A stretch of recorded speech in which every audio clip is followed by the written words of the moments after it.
Tengo la conexión. Recording is on. Hoy vamos a elegir cuadriculado. Para los gráficos a veces está bueno cuadriculado. Cambié de locación, así que estoy medio perdido. ¿Con el formato? No, con la tecnología. Ah, mira. No, estoy por aquí. Y en internet no anda tan... Ah. Oh. Bueno, no, pero ahí estamos. Bueno, Sony 5, ya arrancamos, chicos. ¿Les parece? Vamos a empezar entonces con la práctica 2. Y lo que vamos a hacer es hacer un repaso del plano real, que son los primeros ejercicios que tienen. Entonces vamos a ver cómo representar puntos y conjuntos de puntos en el plano primero. Así como vimos cómo representar puntos y conjuntos de puntos en la recta real, vamos a ver cómo representar puntos primero y luego conjuntos de puntos en el plano real. Entonces, para representar puntos en el plano, vamos a utilizar un sistema de coordenadas cartesiano, que van a ser dos rectas reales, una perpendicular a la otra. A la recta horizontal la vamos a llamar el eje X, o también en la guía usan el nombre del eje de las abscisas. Y el eje vertical va a ser el eje Y, o el eje de las ordenadas.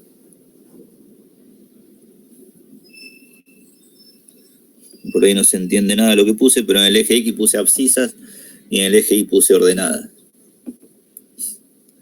Entonces, para ubicar un punto en el plano, si todos queremos ubicar el mismo punto, por ejemplo este punto, si todos trazamos un sistema de coordenadas cartesiano y todos queremos ubicar ese punto en el mismo lugar, lo que vamos a hacer va a ser encontrar las coordenadas de ese punto. Eso va a significar trazar una recta que pase por ese punto y que sea paralela al eje Y, y luego otra recta que pase por ese punto y sea paralela al eje X. Donde esas rectas corten a los ejes, vamos a decir que esas son las coordenadas de ese punto. Por ejemplo, acá corta el eje X en el 3 y al eje Y en el 4. Entonces, a los puntos los vamos a simbolizar con una letra mayúscula, y para indicar la posición del punto vamos a utilizar lo que se llama un par ordenado, o sea, dos números puestos en un orden determinado. Primero vamos a poner la coordenada X y luego vamos a poner la coordenada Y. Y de esa forma vamos a ubicar cualquier punto en el plano. ¿Está bien? De forma similar, si a mí me dan el punto, por ejemplo, B igual a, no sé, -1, -3, ¿cómo hago para ubicar ese punto en el plano? Bueno, yo sé que la coordenada X vale -1, entonces voy al -1 del eje X y trazo una línea paralela al eje Y. Luego voy al -3 de Y y trazo una recta paralela al eje X. Donde esas rectas se cortan, ahí vamos a tener el punto B. Luego que esto lo hicimos un par de veces, bueno, no vamos a representar esas rectas completas, sino que vamos a representar semirrectas de esa forma, segmentos, hasta encontrar la intersección. Y ese va a ser el punto B, que va a tener coordenadas -1 en X y -3 en Y. ¿Está bien? ¿Hasta ahí? Esto probablemente ya lo hayan visto alguna vez y se hace un repaso, pero para lo que vamos a ver luego es Muy útil recordarlo. Entonces, lo que vimos hasta ahora es cómo representar puntos en el plano.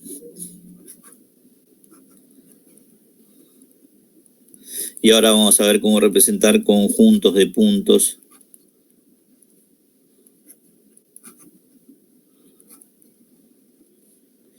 en el plano.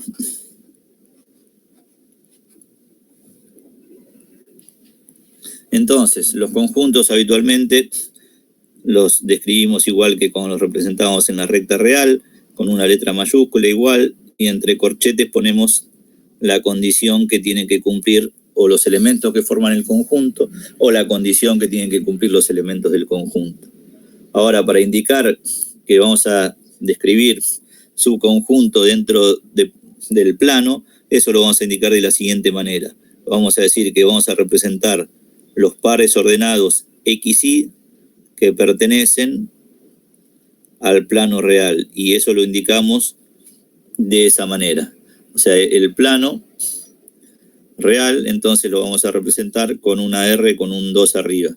No significa R elevado al cuadrado, sino simplemente significa la notación para saber de antemano que estamos representando subconjuntos dentro del plano.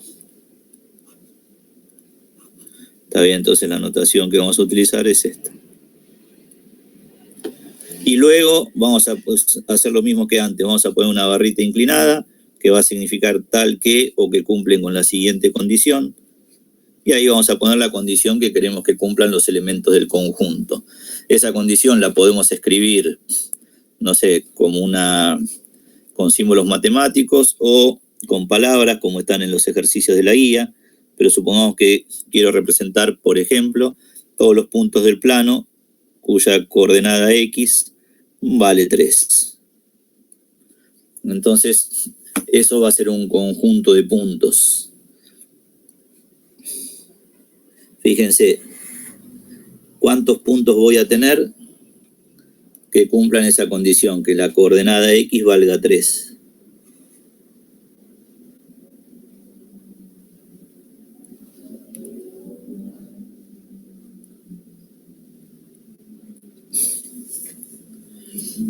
A ver, dígame un punto, por ejemplo, que cumpla con esa condición. Dígame un punto cualquiera del plano que la coordenada X valga 3.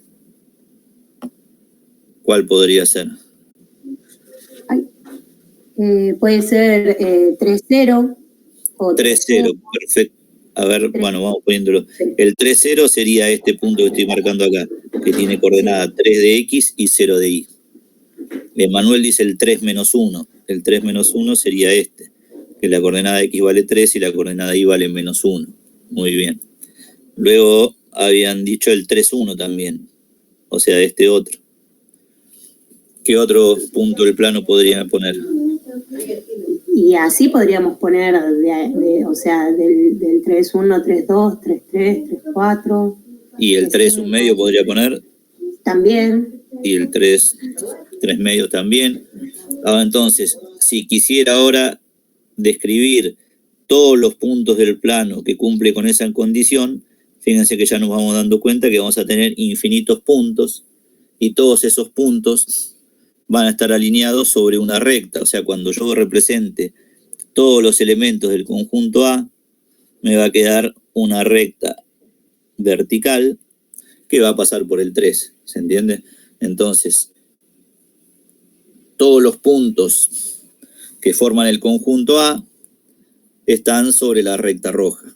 Infinitos puntos puestos uno al lado del otro, uno los ve como una línea continua. Entonces, en lugar de representar puntitos, el conjunto A lo vamos a representar con una recta vertical que va a pasar por X igual a 3. ¿Se entiende? Entonces, ese sería el conjunto A. Vamos a ver otro ejemplo. Supongamos que tenemos el conjunto B formado por los pares ordenados X, Y pertenecientes al plano.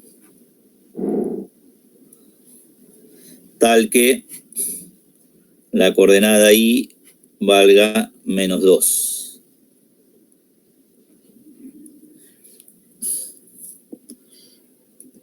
¿Cómo quedaría ese conjunto? Y en este caso sería igual, nada más que la línea sería horizontal, no vertical, y sería sobre el -2. ¿No? O sea, va a ser todos los puntos. -2 sí, en el eje Y. en el eje Y, sí. Por eso digo que sería horizontal. Ubico claro. el -2 en el eje Y, y como dijo recién, discúlpame que no me dio tu nombre. No importa. Muy bien. Bueno, no importa. El conjunto B estaría formado por esa recta azul que está ahí. O sea, sería una recta paralela al eje X y que pasa por el -2 de Y. Esa recta está formada por infinitos puntos puestos uno al lado del otro y todos esos puntos cumplen con la condición de que la coordenada Y de esos puntos vale -2. O sea que ese sería el conjunto B. ¿Están de acuerdo?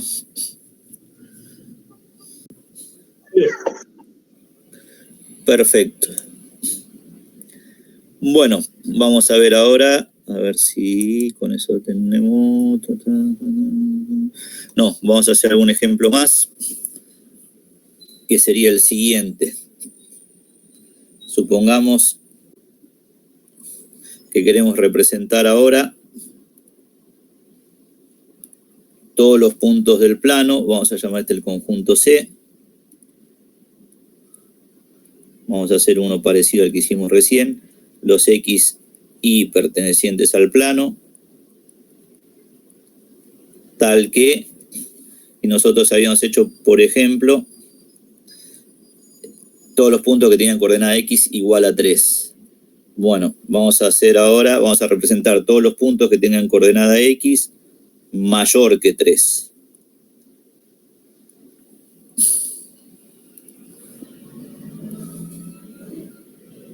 Fíjense cómo les parece que va a quedar ahora ese conjunto. Si yo quisiera representar todos los puntos que tienen coordenada X igual a 3, eso lo habíamos hecho hace un ratito. Era una recta paralela al eje Y que pasaba por el 3 de X. Esos son todos los puntos que tienen coordenada X igual a 3. ¿Están de acuerdo? Ahora, si yo quiero elegir puntos que tengan coordenada X más grande que 3, tienen que ser puntos del plano que estén de esa recta punteada para la derecha o para la izquierda. Para la derecha, ¿o no? Para la derecha, ¿no? Para la derecha, perfecto. O sea, cualquier punto que esté a la derecha de esa recta punteada, por ejemplo, este punto, todos, si me fijo en la coordenada X de esos puntos, siempre me va a dar un número que va a ser más grande que 3. ¿Por qué? Porque los que están sobre la línea punteada, la coordenada X vale 3. Si me voy para la derecha, voy a tener todos los puntos del plano que tengan coordenada X mayor que 3. Y si me voy para la izquierda, voy a tener todos los puntos del plano que tengan coordenada X menor que 3. Entonces, ¿cómo marco eso? Bueno, ahora simplemente rayo todo el semiplano que está de la línea punteada X igual a 3 para la derecha. Y ahí estoy representando todos los puntos del plano cuya coordenada X es mayor que 3. De nuevo acá también hay que utilizar una convención. Si es mayor, acá voy a poner una línea punteada. Y si es mayor o igual, voy a poner una línea continua. ¿Está bien? O sea, hay distintas alternativas o distintas convenciones que uno puede utilizar, pero bueno, en principio vamos a utilizar esa. O sea, una línea continua, si los puntos de la recta están incluidos, y una línea punteada si los puntos de la recta no están incluidos. ¿Está bien? Y bueno, vamos a ver un último ejemplo y luego continuamos. Supongamos que queremos representar en la recta, en el plano real. A ver, vamos a hacer un ejemplo en la guía.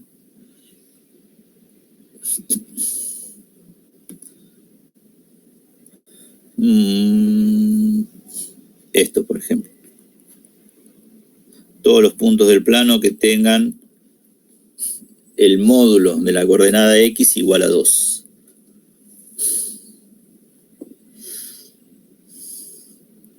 Entonces, primero tenemos que resolver esa ecuación, ¿están de acuerdo? Módulo de X igual a 2, ¿cuántas soluciones tiene? 2. 2 soluciones, perfecto. Una solución, ¿cuál es? 2, como dice Manuel, y la otra es menos 2. Perfecto. Claro. Entonces, lo que me están pidiendo es, mirá, representar todos los puntos del plano cuya coordenada X valga o 2 o menos 2. Entonces, ¿cómo represento eso? Bueno, con 2 rectas paralelas al eje Y, porque esta recta que representé recién son todos los puntos que tienen coordenada X igual a 2. Y todos los puntos que tienen coordenada X igual a menos 2 son los que estoy representando ahora. Entonces, el conjunto completo está formado por esas 2 rectas, porque son todos los puntos del plano cuya coordenada X vale 2 o menos 2. ¿Se entiende?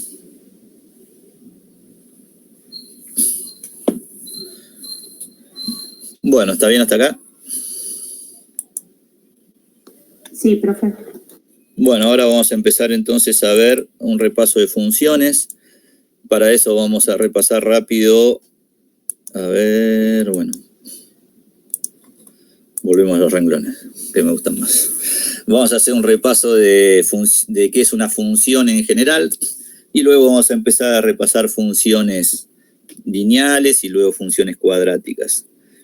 Suele ocurrir que uno por ahí no le presta mucha atención porque, no sé, tal vez no hace falta. Y le queda un recuerdo por ahí de la escuela, del colegio, de algún lado, que era una función lineal, que era una función cuadrática. Y uno, en general, eso lo recuerda o cree que lo recuerda. Pero por ahí, si se le pregunta más específicamente, mirá, si vos recordás que es una función lineal y una cuadrática, recordás que es una función. Bueno, y eso a veces uno no lo recuerda porque no lo utilizó tanto o no le pareció tan útil. Pero acá, luego de un par de clases, vamos a utilizar mucho la definición de función, que es una función. Entonces vamos a repasarlo rápido, vamos a ver algún ejemplo sencillo, y luego sí vamos a empezar a repasar funciones lineales primero y funciones cuadráticas luego. Entonces, básicamente una función es una relación entre elementos de 2 conjuntos que cumplen con una determinada condición. Entonces vamos a escribir una definición por ahí no muy formal, pero dados 2 conjuntos,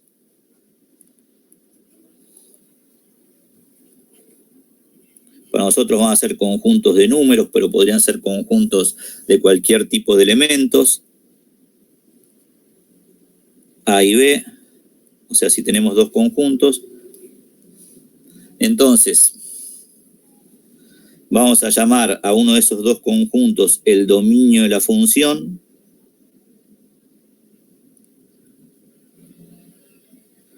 El A, por ejemplo, lo llamamos el dominio. Y B lo llamamos el codominio de nuestra función. Y la definición de una función va a ser la siguiente. Una función va a ser una relación donde a cada elemento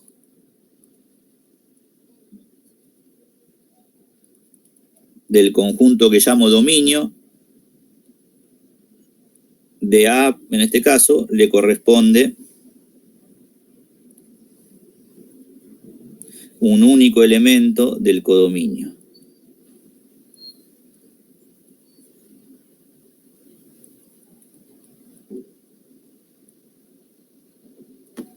Y eso es lo que vamos a llamar una función. O sea, va a ser una relación entre elementos de 2 conjuntos que cumple con esa condición, que a cada elemento del conjunto que yo llamo dominio le hace corresponder un único elemento en el conjunto que yo llamo codominio. Y cuando ocurre eso, a esa relación la vamos a llamar una función. ¿Está bien?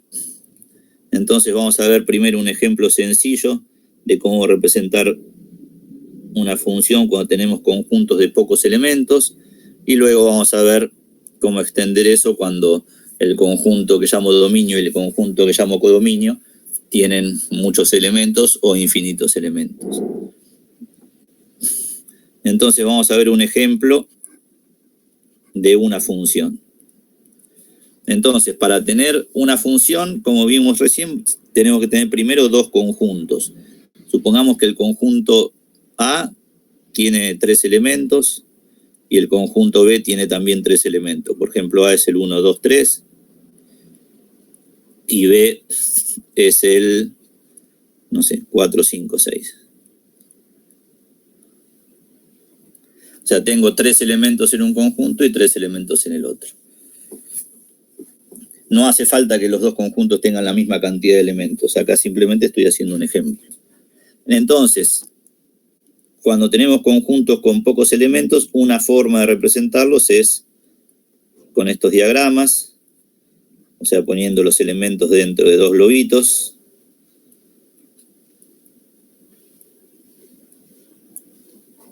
Y ahora,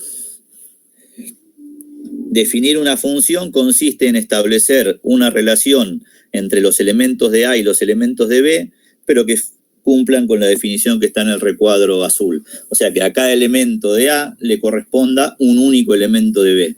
Entonces, obviamente, puedo establecer un montón de funciones diferentes. Acá estoy haciendo un ejemplo, entonces voy a definir una función cualquiera. Por ejemplo, voy a decir que al 1 le corresponde el 4, y eso lo indico con una flecha, que al 2 le corresponde el 5, y eso lo indico con otra flecha, y, por ejemplo, que al 3 le corresponde el 6. Entonces, de esa manera, definí una función. La llamo con la letra F, y cuando indico esto, estoy diciendo que la función agarra o toma elementos de A y los manda a parar a B. O sea, A es el dominio de la función y B es el codominio de la función. O sea, al representar la función con flechas, de donde salen las flechas, ese es mi conjunto que llamo dominio, y a donde llegan las flechas, ese es el conjunto que llamo codominio. Cuando represento lo que puse acá, se entiende que el primer conjunto que pongo es el conjunto que llamo dominio, y el segundo es el conjunto que llamo codominio. ¿Está bien?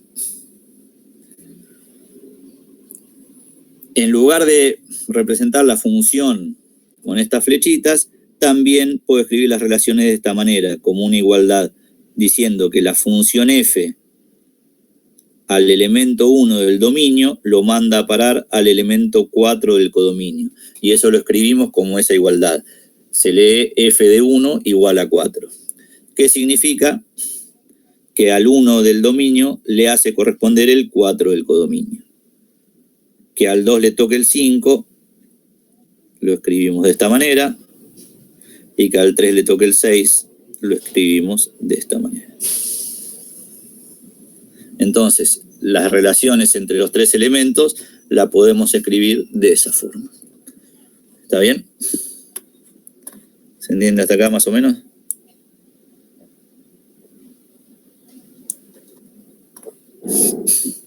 Perfecto. Ahora, hay otras formas de representar una función que son más útiles que las que hice recién de las flechitas y que nos van a servir cuando tengamos funciones de muchos elementos. Por ejemplo, esta misma función la podría representar de esta manera, diciendo lo siguiente. Si llamo X a los elementos del conjunto dominio, o sea, los elementos de A, y escribo esto, por ejemplo, f de x igual a x más 3, entonces estoy representando la función mediante una expresión algebraica.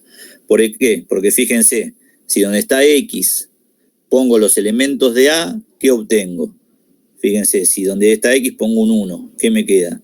F de 1 igual a 1 más 3, y eso me da 4. O sea que es lo mismo que puse acá. ¿Se entiende? Si pongo F de 2, eso me va a dar 2 más 3, que es 5.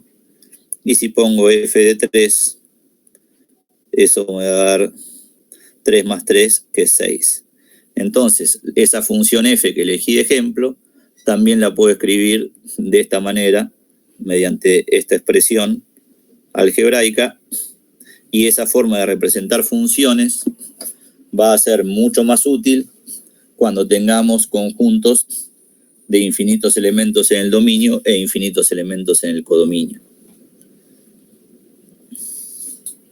Y por último, vamos a repasar en qué consiste hacer el gráfico de una función. El gráfico de una función consiste en lo siguiente.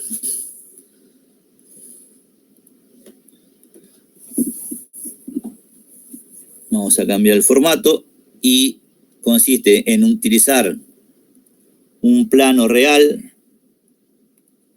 como el que vimos hace 5 minutos,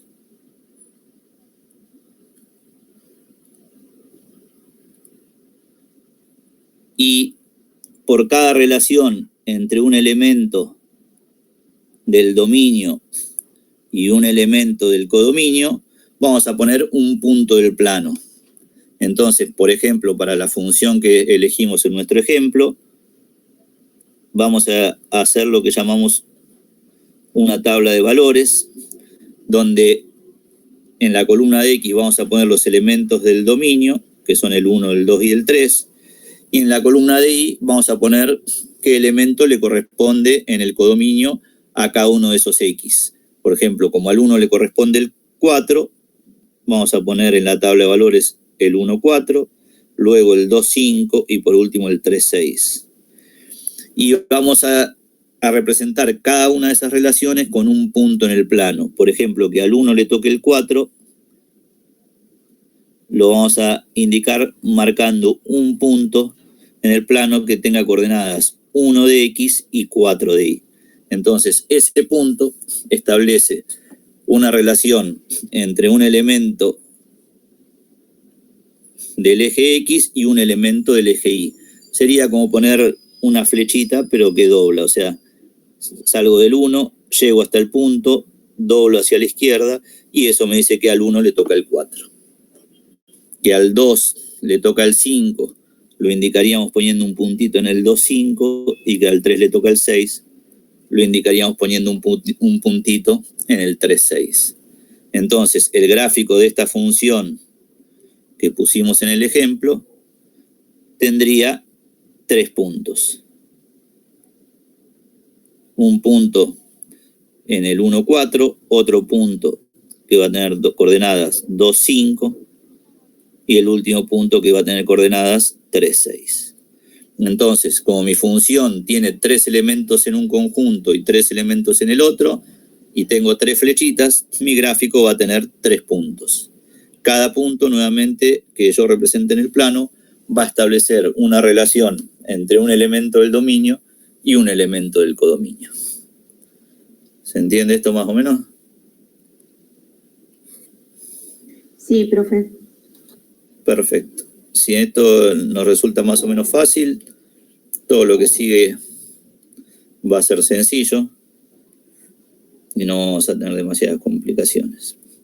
Bueno, vamos a ver ahora las funciones que nos van a interesar a nosotros estudiar.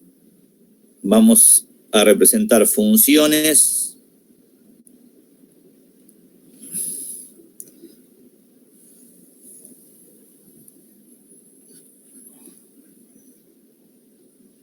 por lo menos hoy estas clases, que tengan la siguiente particularidad: que el dominio sean todos los números reales y que el codominio sean todos los números reales. Entonces, para ese tipo de funciones, no las vamos a poder representar poniendo los dos conjuntos y las flechas, porque tendríamos que trazar infinitas flechas. Entonces siempre las vamos a describir con una relación algebraica. Siempre X van a ser los elementos del dominio y las funciones las vamos a representar de esta manera, como f de x igual a una expresión que contenga x. Si tenemos dos funciones diferentes, le vamos a poner f1, f2 y así sucesivamente. Y vamos a estudiar distintos tipos de funciones. ¿En qué consiste estudiar distintos tipos de funciones? En ver qué características tienen funciones, por ejemplo, que son como la función f1, como la función f2, como la función f3, y las vamos a agrupar en familias o en conjuntos de funciones. Por ejemplo, todas las funciones cuya expresión algebraica la podemos escribir como un número por x más otro número, a esas funciones le vamos a dar el nombre de funciones lineales. A todas las funciones que la expresión algebraica se puede escribir como un número por x al cuadrado más otro número por x más otro número, las vamos a llamar cuadráticas. A todas las funciones que se puedan describir de esta otra forma las vamos a llamar cúbicas, luego cuádricas, y luego vamos a estudiar otro tipo de expresiones algebraicas para otro tipo de funciones. ¿En qué consiste en estudiar esas funciones? Bueno, consiste en considerar las características generales de cada una de ellas y poder hacer el gráfico de cada una de esas funciones. Ahora, ¿cómo va a ser el gráfico de una función que tenga infinitos elementos en el dominio e infinitos elementos en el codominio? Fíjense, para el ejemplo que hicimos antes, si teníamos 3 elementos en el dominio y 3 elementos en el codominio, el gráfico tenía 3 puntos. Si tenemos una función que tiene infinitos elementos en el dominio e infinitos elementos en el codominio, el gráfico, ¿cuántos puntos va a tener? Infinitos. Infinitos. Entonces, luego vamos a ver cuándo el gráfico es una recta o cuándo no lo es. Para una función cualquiera que va de los reales a los reales, el gráfico va a estar formado por infinitos puntos puestos uno al lado del otro. Ahora, infinitos puntos puestos uno al lado del otro, uno lo va a ir viendo como una línea continua. Entonces, el gráfico de una función que va de los reales a los reales, nosotros lo vamos a ver como una línea, en principio continua, para este tipo de funciones, y como decía Emanuel, vamos a estudiar qué forma va a tener el gráfico de las funciones lineales, luego qué forma va a tener el gráfico de las funciones cuadráticas, luego qué forma va a tener el gráfico de las funciones cúbicas, y así sucesivamente. En particular, Emanuel creo que quiso decir que el gráfico de las funciones lineales siempre van a ser rectas, y eso es lo que vamos a empezar a repasar ahora. ¿Está bien? Sí, creo que capaz la descripción era mejor como la que dio usted de la línea continua. Creo que sí, la cuadrática lineal no va a ser. Exactamente, o sea, la cuadrática también va a ser una línea continua, pero la forma no va a ser de una recta. Perfecto, entonces, por eso tracé esta rayita azul para separar. Este es el gráfico general de una función que va de los reales a los reales. Bueno, entonces ahora sí, con eso que vimos, vamos a empezar a ver las características de las funciones lineales y luego las funciones cuadráticas. Entonces, con lo que vimos hasta ahora, vamos a ver qué son las funciones lineales.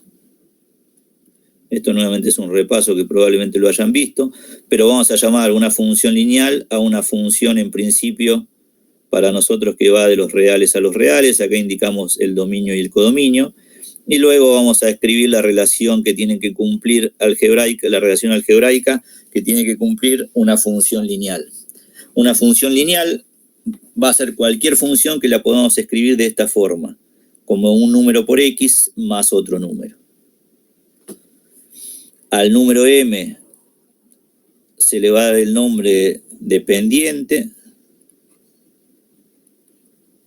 y al número b lo vamos a llamar la ordenada.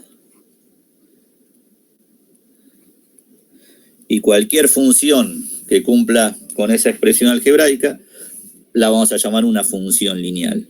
Obviamente tenemos infinitas funciones lineales que podemos escribir. Por ejemplo, no sé, 2x más 1. Por ejemplo, menos un medio de x más 3. O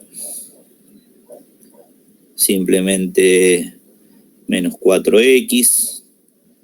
O una función, por ejemplo, f de x igual a 5.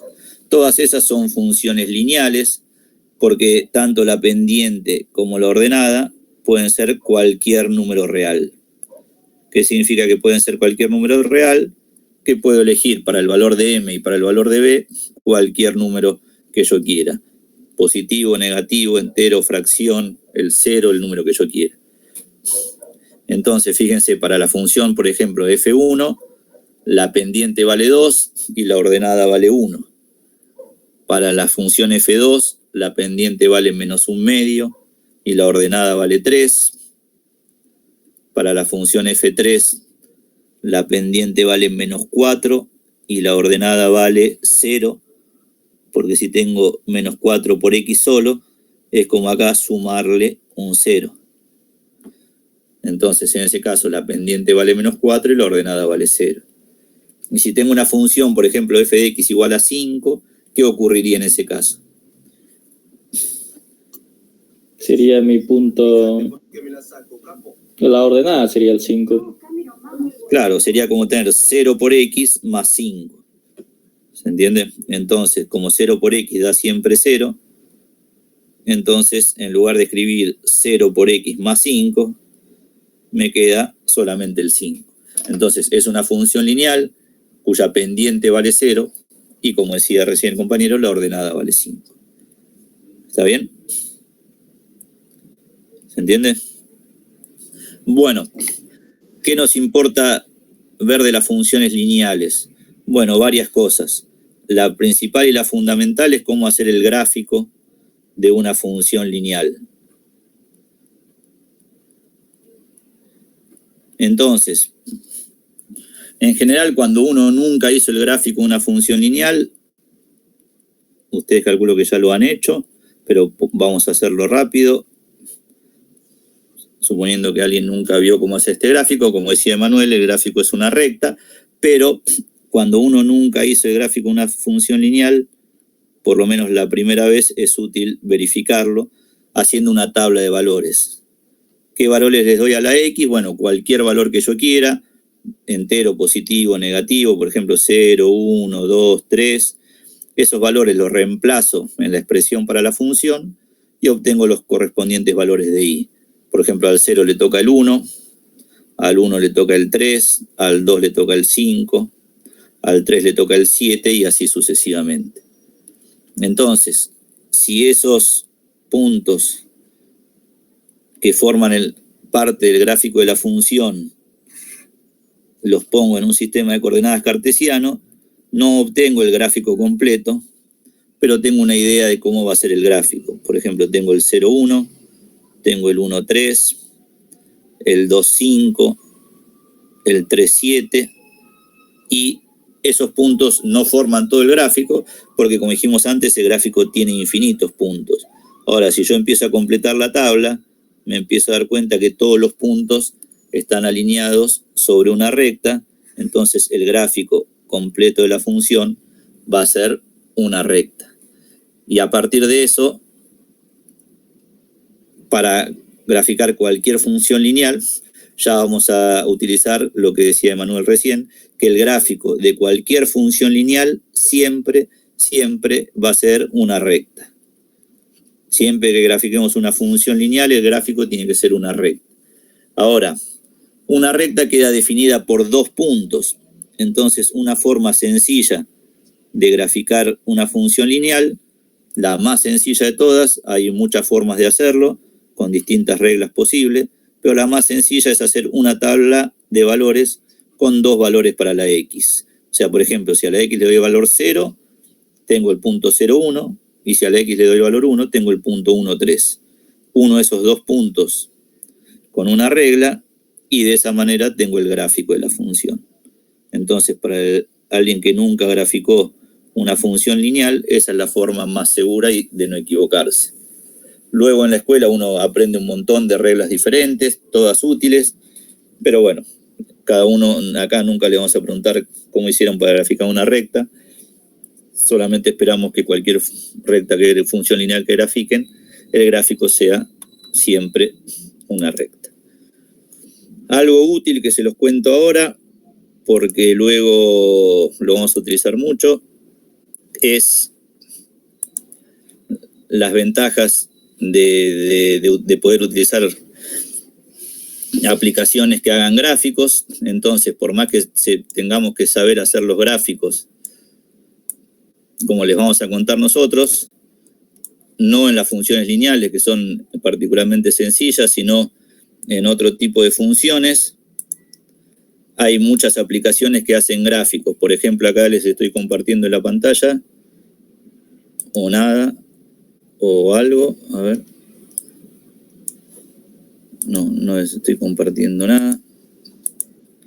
Ahora creo que sí. Entonces, por ejemplo, esta es una aplicación que la pueden bajar para los celulares, para las tablets, para las computadoras, para donde sea, que es una aplicación que permite graficar funciones. Entonces, ustedes le ponen la expresión algebraica de la función que quieren graficar y les hace el gráfico de la función. Entonces, por más que nosotros tenemos que saber graficar funciones lineales, cuadráticas y todo tipo de funciones, toda la materia, gran parte de la materia va a consistir en saber graficar funciones. Entonces, por ejemplo, después al menos nosotros usamos el GeoGebra, hay una versión online que no hace falta descargar, y después en los celulares se la pueden descargar, y simplemente ustedes escriben la expresión, en este caso f de x igual a 2x más 1, y acá obtienen el gráfico de la función lineal. ¿Está bien? Entonces, cualquier función que ustedes tengan, cualquier función lineal, es útil que la sepan graficar en su cuaderno, pero también que sepan manejar aplicaciones que hagan gráficos de funciones, porque van a ser extremadamente útiles para cosas que veamos luego. ¿Está bien? Bueno, entonces, sigo con lo que veníamos viendo. Una vez que uno sabe graficar cualquier función lineal, ahora va a ser útil saber qué representa la pendiente y qué representa la ordenada en una función lineal. La pendiente representa lo siguiente. Si yo tengo una función lineal y elijo dos puntos cualquiera del gráfico de la función, los dos puntos que yo quiera, se cumple la siguiente particularidad. Si yo trazo una recta paralela al eje X en un punto y una recta paralela al eje Y en otro, no importa los dos puntos que yo elija de la función lineal, siempre que yo haga eso, me quedan dibujados o representados lo que se llaman triángulos semejantes. O sea, guarda la misma relación siempre en esos triángulos. Si yo elijo el lado vertical y el lado horizontal, tienen la misma relación. ¿Por qué? Porque todos forman el mismo ángulo con el eje X.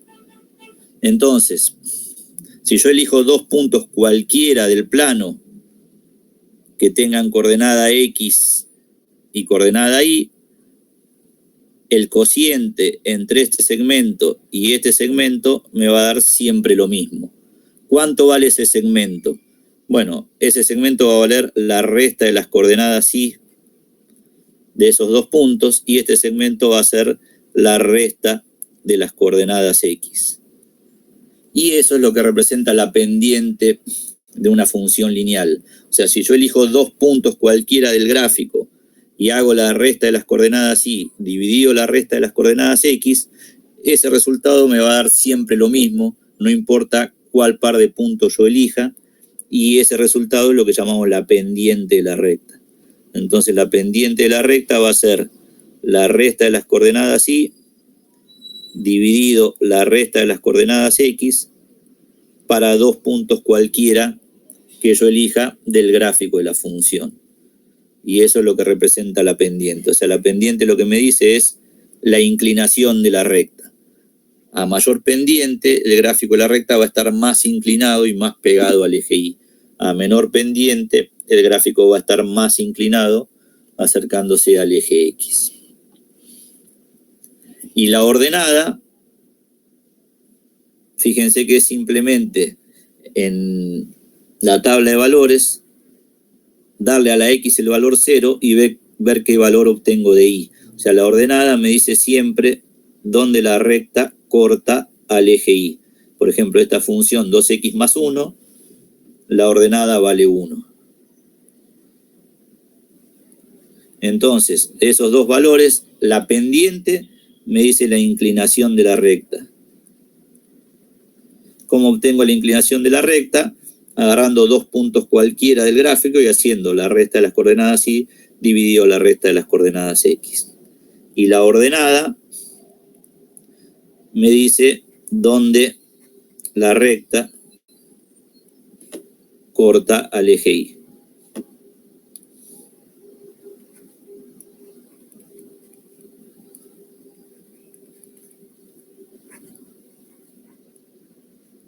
¿Está bien?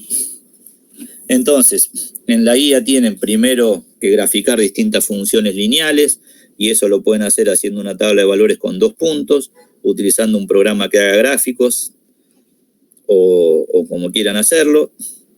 Luego tienen ejercicios donde les piden, por ejemplo, trazar el gráfico, hacer el gráfico de una función lineal o de una recta y ver qué puntos pertenecen a la recta y qué puntos no de algunos que me dan en el ejercicio.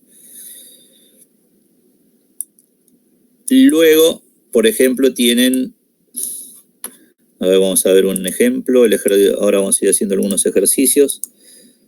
El ejercicio 4 de la guía, por ejemplo, simplemente me dice, bueno, mira, grafica esas funciones lineales.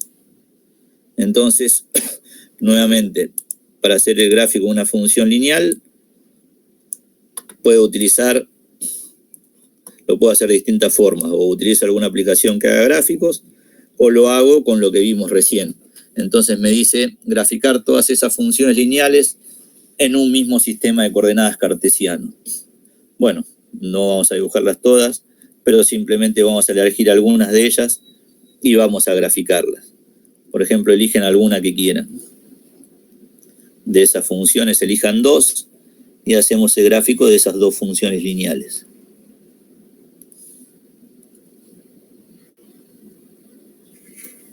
La B, más corta, profe. Bueno, podría ser cualquiera, está bien. La B, por ejemplo, si quiero graficar la función f de x igual a 2x, perfecto. De nuevo, el que ya sabe otras formas de hacer el gráfico, simplemente las utiliza. Acá voy a hacer la forma más sencilla para el que nunca hizo el gráfico en una recta. Entonces, le doy a la x 2 valores. ¿Qué 2 valores? Cualquiera, pero si elijo el 0 y el 1, voy a hacer las cuentas bien fáciles. Por ejemplo, cuando la x vale 0, eso me da 0. Cuando la x vale 1, eso me da 2 por 1, 2. Entonces sé que un punto del gráfico es el 0, 0, que es este punto rojo, y otro punto del gráfico es el 1, 2, que es este. Luego, con una regla, uno de esos 2 puntos, y ese es el gráfico de la función f. Luego, para graficar la función g, que es menos 2x, hago lo mismo. Hago una tabla de valores, a la x si le doy el valor 0, la y me da 0, y si le doy el valor 1, la y me da menos 2. Entonces ahora voy a tener el punto 0, 0, y el punto 1 de x menos 2 de y. Si uno de esos 2 puntos con una regla, el gráfico que me queda es este que estoy haciendo ahora.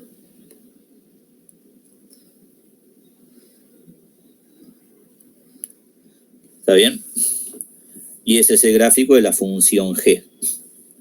Entonces, la idea de estos ejercicios es, para el que no recuerda mucho este tema, que hagan el gráfico de muchas funciones lineales para luego concluir algunas cosas que se las voy a anotar acá, por si no tienen ganas de hacer muchos gráficos. Cualquier función lineal que tenga pendiente positiva, o sea que la pendiente sea un número positivo, como en el caso de la función f, el gráfico va a ser el de una función que nosotros vamos a llamar creciente. O sea, va a ser una recta que va a estar inclinada de esta manera. O sea, si yo fuera caminando por el gráfico, tendría que ir subiendo. El gráfico de una función lineal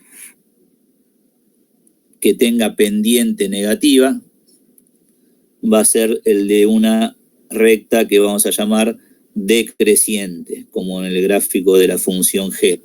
O sea, el gráfico va a ser una recta, pero que va a ir yendo para abajo. O sea, si yo voy caminando sobre la recta, voy a ir bajando.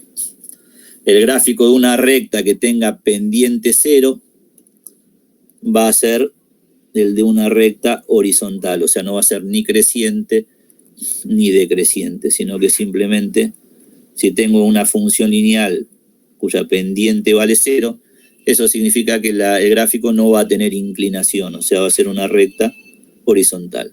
Ahora, todas esas cosas simplemente las van a ir viendo a medida que hagan los gráficos. ¿Está bien? Bueno, vamos a ver ahora algún otro ejercicio de esto, donde, por ejemplo, en el ejercicio 5 me piden hallar una función lineal que cumpla con algunas condiciones. Por ejemplo, esta. Me dicen encontrar una función lineal que cumpla, por ejemplo, con esto, que f de 1 valga 4 y que f de menos 3 valga 2. Entonces, ¿cómo hago eso? Bueno, para eso vamos a utilizar lo que vimos anteriormente. Por ejemplo, que la función agarre al 1 y lo mande a parar al 4, eso significa que el gráfico va a pasar por un punto del plano que va a tener coordenada 1 de x y 4 de y. ¿Están de acuerdo? Porque siempre este valor es un elemento del dominio, sería un valor de x, y este sería el correspondiente valor de y en el gráfico. Y que la función agarre al menos 3 y lo mande a parar al 2, eso significa que va a pasar por el punto del plano que va a tener coordenada x menos 3 y coordenada y igual a 2. ¿Están de acuerdo? Sí, profe. Perfecto. Entonces, fíjense, si yo representara esos puntos en un sistema de coordenadas cartesiano, tendría el gráfico de la función lineal. El punto 1, 4 sería este punto, y el punto menos 3, 2 sería este otro punto. Y el gráfico de la función lineal sería la recta que une a esos dos puntos. O sea, este sería el gráfico de la función lineal. Ahora, si yo quiero encontrar la función lineal, necesito encontrar cuánto vale la pendiente y cuánto vale la ordenada. Ahora, para hallar la pendiente, nosotros habíamos visto antes que la pendiente era la resta de las coordenadas y dividido la resta de las coordenadas x. O sea, si yo tengo dos puntos cualquiera del plano, para hallar la pendiente de la función lineal... Profe, igual no está mal graficado ahí. Sí, probablemente. Sí, porque era... menos 3, 2 positivo, ¿no? Sí, más gracias. arriba, claro. Sí, lo hice medio apurado, gracias. El segundo punto no lo puse, lo puse menos 3, menos 2. Y era menos 3, 2, ¿no? Ahí está. Sí. Es entonces, bueno, el 1, 4, gracias. Y el menos 3. Para 2. arriba. Dos, Ahí está. Gracias. Y el gráfico es este. ¿Está bien? Bueno, entonces, como habíamos visto antes, la pendiente la podíamos encontrar haciendo la resta de las coordenadas y dividido la resta de las coordenadas x. Entonces, si tengo dos puntos del plano, es sencillo. La resta de las coordenadas y es restar coordenada y con coordenada y la resta de las coordenadas x es restar coordenada x con coordenada x. Uno podría decir, bueno, ¿hago 4 menos 2 o hago 2 menos 4? Bueno, es lo mismo mientras mantenga el orden. O sea, si resto 4 menos 2 en las y, tengo que restar 1 menos menos 3 en las x. Y si resto 2 menos 4 en las y, tengo que hacer menos 3 menos 1 en las x. O sea, no importa cuál reste con cuál, lo que importa es mantener el mismo orden. Entonces, la pendiente de esa recta, ¿qué va a ser? Si hago la resta de arriba hacia abajo, me queda 4 menos 2 arriba y 1 menos menos 3 abajo. Entonces, 4 menos 2 da 2. 1 menos menos 3 da 1 más 3, que es 4. Y la pendiente queda 1 medio. En un medio. Una vez que tengo la pendiente de la recta, hallar la ordenada no es complicado, porque yo digo, bueno, la función lineal la voy a escribir como 1 medio por x más b. Ahora, ¿cómo hago para hallar el valor de b? Bueno, si yo sé que la función agarra al 1 y lo manda a parar al 4, ¿qué significa? Que cuando yo a la x, por ejemplo, le dé el valor 1, toda esta cuenta, ¿cuánto me tiene que dar? 4. ¿Están de acuerdo? O sea, reemplazo la x por 1 y donde dice f de x pongo 4. Podría haber hecho lo mismo con el 2 menos 3, o sea, donde está la x poner menos 3 y donde dice f de x poner 2. Y de acá puedo despejar el valor de b. ¿Por qué? Porque me queda esto, que 4 es igual a 1 medio más b. El 1 medio lo paso restando, me queda 4 menos 1 medio igual a b, y obtengo que b es 7 medios. Una vez que tengo m y una vez que tengo b, ya tengo la función lineal. Sí, ahora lo hago. Espera que termine de escribir esto y ya lo escribo. La función lineal va a ser 1 medio por x más 7 medios. Sí, ahí está.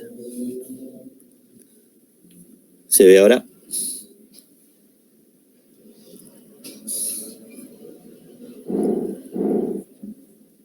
Bueno, me queda intersección de funciones lineales.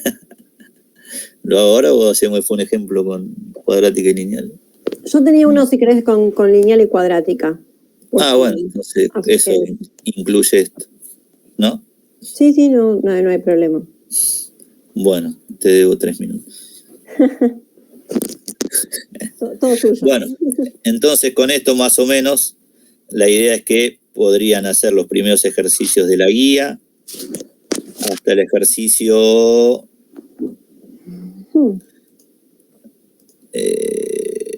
11 inclusive. Después hay unos ejercicios que son aplicaciones económicas, que son opcionales, que son el 12, el 13, y bueno, entonces si son opcionales, opten por no hacerlos. No, mentira, o sea, si pudieron hacer todos esos, si tienen dudas, después nos preguntan la clase que viene. ¿Está bien? O sea, como esto es una versión resumida de los temas, después el que tiene ganas y quiere hacer los optativos, es muy útil que los aprendan a hacer, porque aparte en particular tienen aplicaciones económicas, que me imagino que a ustedes les interesa porque van a estudiar economía. Pero bueno, traten de hacerlo y después la clase que viene nos consultan. Con lo cual, bueno, esto fue una explicación un poco rápida, pero podrían hacer los ejercicios de la guía hasta el 13 incluido. Obviamente que van a encontrar dificultades, que en alguna cosa se pueden trabar, pero bueno, después nos preguntan y los vamos viendo. ¿Está bien? Igual dicen opcionales porque en general, al menos en los cuatrimestres que fueron virtuales, las aplicaciones económicas no se tomaron. ¿Sí? En general en las cursadas presenciales sí se tomaban aplicaciones económicas en los parciales, pero en las cursadas virtuales las aplicaciones no se tomaron. Es por eso que van a ver que muchos ejercicios de la guía dicen opcionales, porque después generalmente no se toman. Pero bueno, nada, eso era un comentario sobre los opcionales. O sea, dice opcionales porque no son indispensables para el parcial. Bien, entonces, a ver, denme un segundo que les comparto la pizarra y arrancamos con las cuadráticas, que es el siguiente tema. Confírmenme que si están pudiendo ver la pizarra. Sí, se ve. ¿Se ve? Genial, gracias. Ahí va. Entonces, un poco la idea es hablar ahora sobre las funciones cuadráticas, que son las que siguen de las funciones lineales. No sé cuántos ya leyeron de lo que estaba en el campus, así que mi idea capaz no es volverles a repetir todo lo mismo que ya leyeron, pero sí me gustaría hacer como una especie de resumen rapidito de cuáles son las cosas importantes que tenemos que saber sobre las cuadráticas para poder resolver cualquier ejercicio. Entonces, así como un repasito de cuáles son las principales características de la función cuadrática y después lo vamos a ver directamente aplicado en un ejemplo. ¿Cuándo decimos que una función es una función cuadrática? Bueno, para que una función la llamemos una función cuadrática, el gráfico de esas funciones no pueden ser de cualquier manera, sino que todas las funciones cuadráticas van a tener como gráfico parábolas.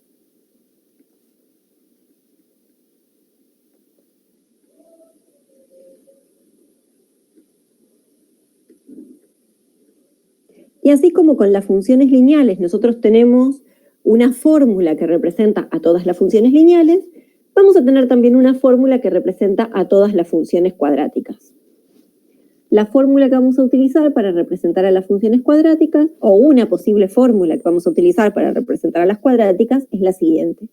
Un número por x al cuadrado, otro número por x, más un término independiente. ¿Sí? Esa es una forma de describir a todas las funciones cuadráticas. Esta forma en particular tiene un nombre, nadie les va a preguntar el nombre, se los cuento como anecdótico, se llama la forma polinómica de describir a la cuadrática.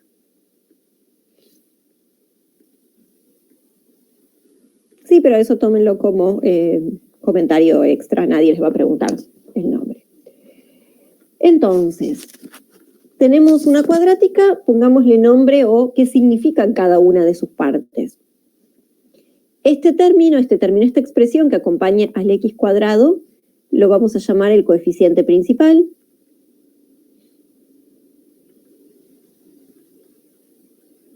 ¿Y qué tiene de importante el coeficiente principal? Que es el que me indica la dirección de las ramas que va a tener mi parábola. Cuando nuestro coeficiente principal era un número positivo, vamos a esperar que el gráfico de nuestra parábola tenga ramas hacia arriba. Ahora, si el coeficiente principal es un número negativo, el gráfico va a mostrar a una parábola que va a tener ramas hacia abajo. Entonces, el coeficiente principal ya nos está dando cierta información de cómo esperamos que va a ser el gráfico de esa función cuadrática. Un detalle súper importante es que para que esta función cuadrática efectivamente sea cuadrática, ese coeficiente principal no puede ser 0. Sí, porque si el coeficiente principal fuese 0, la parte cuadrática no estaría, y lo que me quedaría en el fondo sería lineal, no cuadrático. Así que un requisito para ser cuadrático es que ese A exista, ¿sí? No puede valer 0. Bien. Segundo término, este B, le vamos a dar un nombre, se lo llama, una mancha, se lo llama coeficiente lineal.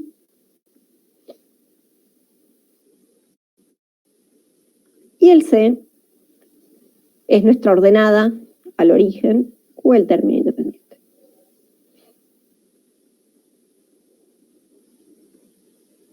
¿Qué información nos está dando C?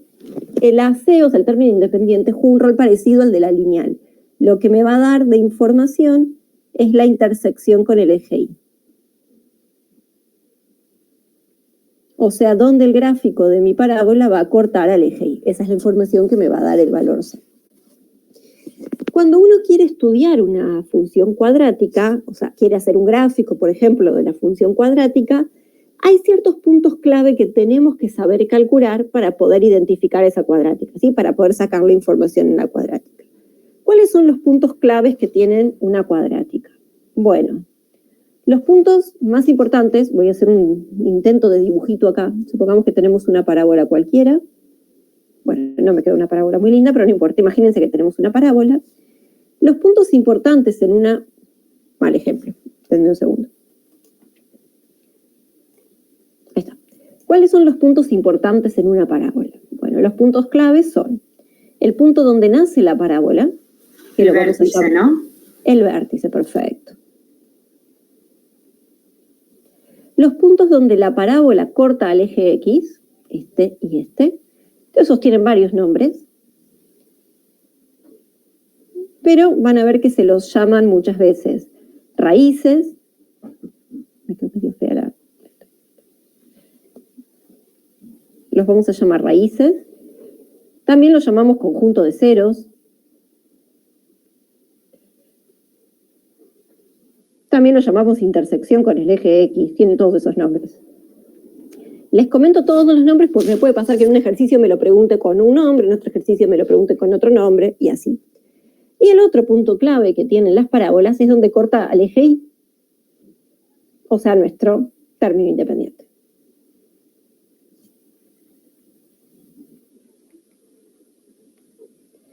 Entonces, si uno tiene ganas de hacer un gráfico prolijo y preciso de una función cuadrática, tiene que poder extraer toda esta información de la fórmula. Entonces, yo tengo de la fórmula que poder calcular las raíces, el vértice y la intersección con el eje Y, y si tengo toda esa información, puedo graficar una parábola con todo el lujo de detalle.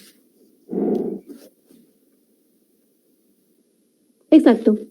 Pueden decirme calcular las raíces y sería lo mismo que me dijeran calcular la intersección con el eje X. Sí, es muchas maneras de pedir lo mismo, tal cual.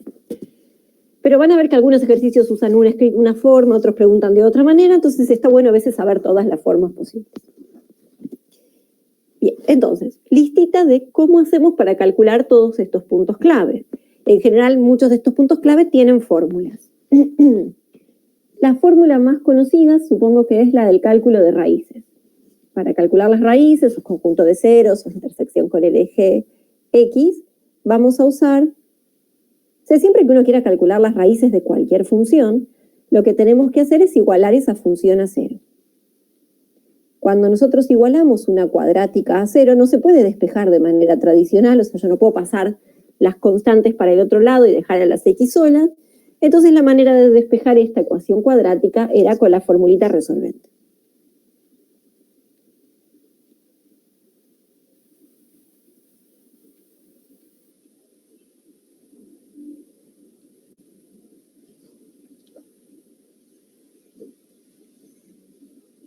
Sí, uno aplicaba esa formulita y eso nos daba las raíces, si es que existían esas raíces, nos daban las raíces de mi cuadrática.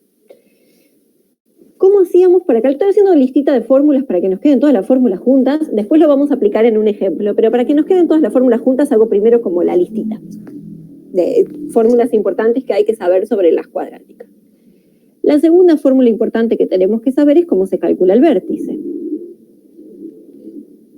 Bueno, como el vértice es un punto cualquiera, para poder calcular el vértice yo necesito encontrar dos coordenadas, la coordenada X y la coordenada Y. En general el orden es obligatorio, siempre empezamos calculando la coordenada X y con la coordenada X calculamos la coordenada Y. ¿Cómo se calcula la coordenada X del vértice? Que muchas veces la llamamos así, X sub B. ¿Sí? Esta sería la coordenada X del vértice. Bueno, hay dos maneras posibles de calcular la coordenada X del vértice. La forma tradicional es usar una fórmula que dice menos b dividido 2 por a. Una cosa que está bueno es que, en general, cuando uno empieza a ver cuadráticas, a diferencia de las lineales, se encuentra que empiezan a aparecer un montón de fórmulas y a veces es muy difícil aprenderse todas esas fórmulas de memoria. Una ventaja que tiene el X del vértice es que uno puede deducir esta fórmula si se acuerda esta de acá arriba. Si yo me acuerdo de memoria esta que está acá arriba, fíjense que la del X del vértice es esta misma fórmula si le quito la parte de la raíz. O sea, voy a hacer un enchaste, pero ahora lo arreglo, o creo. Si yo a esta fórmula que está acá arriba le quito la parte de la raíz, fíjense que lo que me queda es menos b dividido 2 por a, que es justamente el vértice.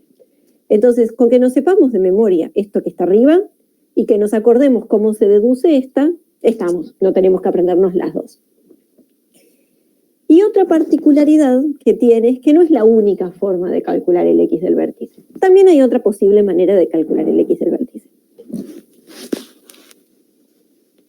Bien, en realidad, buena pregunta. En realidad ese menos lo podés ver de cualquiera de las dos maneras. O sea, este menos, como en realidad, o sea, respondo acá en un costadito. Si yo, por ejemplo, pongo menos b dividido 2 por a, o sea, si pienso que el menos afecta solamente al b, me va a dar exactamente lo mismo que si pienso que afecta a todo. ¿Y eso por qué? O sea, va a dar lo mismo, a eso me refiero con la respuesta. Eso es porque si yo, por ejemplo, tengo un negativo dividido un positivo, el resultado final da negativo. Entonces, por ponerle el menos a la b o ponérselo afuera, a priori va a dar lo mismo. Así que ahí puedes elegir la versión que más te guste. Profe, una pregunta. Pregunten. Ahí en la fórmula de las raíces que puso menos b y dice más menos. Sí, exacto. Y sí, porque las raíces son 2, o sea, creo que hay 2 puntos, o sea, hasta la raíz 1 y la raíz 2, ¿o no? Por eso también es cuadrática. Bien, el tema con las raíces es que estamos en el caso ideal, podría ser que no, pero en el caso ideal hay 2 puntos que son raíces. Entonces, para yo poder encontrar las 2 raíces, voy a considerar 2 posibilidades. O sea, voy a hacer toda esta cuenta con el más, eso me va a dar una raíz. Voy a hacer toda esta misma cuenta con el menos y eso me da la otra raíz. O sea, el más menos es para tener las 2 opciones. O sea, yo puedo encontrar, esto me va a dar 2 respuestas. Con el más voy a obtener, pongámosle, raíz 1. Con el menos voy a obtener la otra raíz. ¿Podría pasar que no hayan 2 raíces? Sí, podría pasar, porque me puede pasar, esto fuera del ejercicio, o sea, me puede pasar, por ejemplo, que mi raíz esté acá y que sea una sola. Sí, eso podría pasar. Bueno, me quedó horrible. Pero eso sí podría pasar. Incluso podría pasar que esta no tenga solución y que no haya raíces. También, todas esas alternativas pueden pasar. Pero en el mejor de los casos tenemos, en el mejor de los casos tenemos 2 raíces, entonces esta fórmula contempla todas las posibilidades. Por eso le ponemos el más menos. Capaz ahora cuando veamos el ejemplo cierre un poco lo del más menos. Pero sí, dice más menos porque contempla las 2 posibilidades. Gracias. No, de nada. Igual ahora que yo calculo que cuando veamos el ejemplo ahí va a cerrar un poco más. Hay otra posible forma de calcular el vértice que es la siguiente. Mi gráfico no es muy claro. Sí, creo que mi gráfico es horrible, eso porque lo hice a mano. Pero este vértice que está acá, este sería el X del vértice. Sí, mi vértice tendría acá la coordenada X y acá la coordenada Y. Una particularidad que tienen las parábolas, que esto, por ejemplo, las lineales no lo tienen, es que el gráfico de las funciones cuadráticas son siempre simétricas. O sea, las parábolas las podemos pensar como 2 ramas, que si yo partiera la parábola a la mitad, me quedan como en espejo.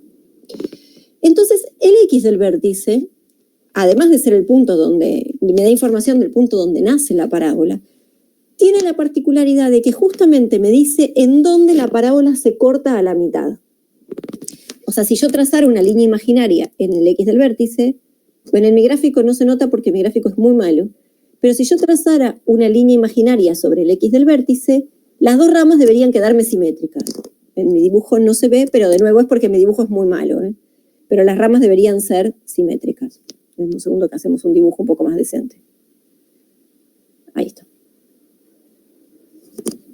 O sea que como si yo pusiera un espejo sobre el X del vértice, se deberían ver reflejada la rama de la derecha con la rama de la izquierda.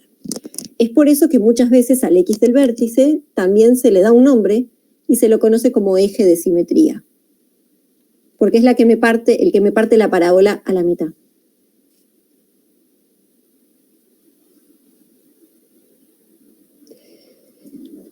Entonces, como el X del vértice también es el eje de simetría, hay una segunda forma de calcular el X del vértice que es el siguiente. Como el vértice me parte la parábola a la mitad, el X del vértice además tiene que ser el punto medio entre las dos raíces. O sea, si yo tengo una raíz acá y una raíz acá, el X del vértice es justo el punto medio entre esas dos raíces. Entonces, si yo ya conozco quiénes son esas raíces, otra manera de calcular el vértice, el X del vértice, es tomar el promedio entre esas dos raíces. ¿Cómo se calculaba el promedio entre dos números? Los sumábamos y los dividíamos por 2. Entonces, si yo sumo las dos raíces y las divido por 2, eso también me daría el X del vértice. ¿Sí? Cualquiera de las dos fórmulas sirve para el X del vértice, pueden elegir la que más les guste o la que les quede más cómodo dependiendo de los datos que tenemos. Una vez que tenemos el X del vértice, estamos en condiciones de calcular el Y del vértice. Y para calcular el Y del vértice, eso se hace igual que con cualquier punto. Si yo tengo la coordenada X y quiero la coordenada Y, simplemente evaluamos nuestra función en la coordenada X del vértice y eso me va a dar la coordenada Y. Hasta acá estoy haciendo lista de fórmulas y ahora vamos a ver cómo se usa todo esto, pero para que nos queden todas las fórmulas juntas. Sí, Profe, en la Y entonces sería que, o sea, lo que vas a hacer es el resultado que te dé el vértice de X lo vas a reemplazar en tu función, digamos. Exacto.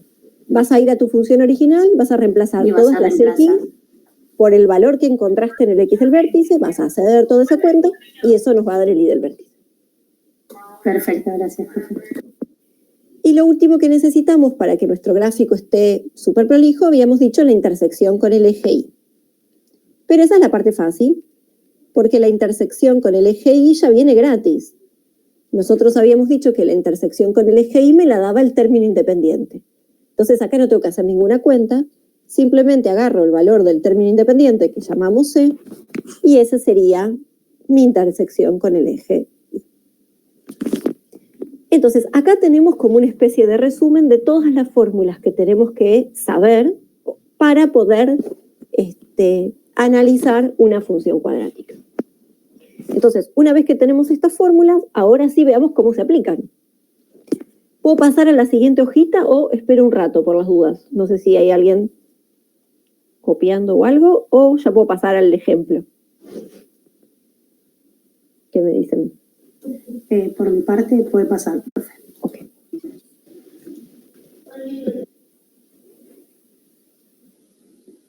Entonces, supongamos que nos dan este ejercicio. Me dicen analizar y graficar esta función cuadrática. Analizar significa tratar de sacar toda la información posible de esa función cuadrática. Bien. Entonces, nosotros sabemos que para graficar una función cuadrática necesitamos detectar sus puntos clave. Y sus puntos clave habíamos dicho que eran estos. Perdón, vuelvo un segundo.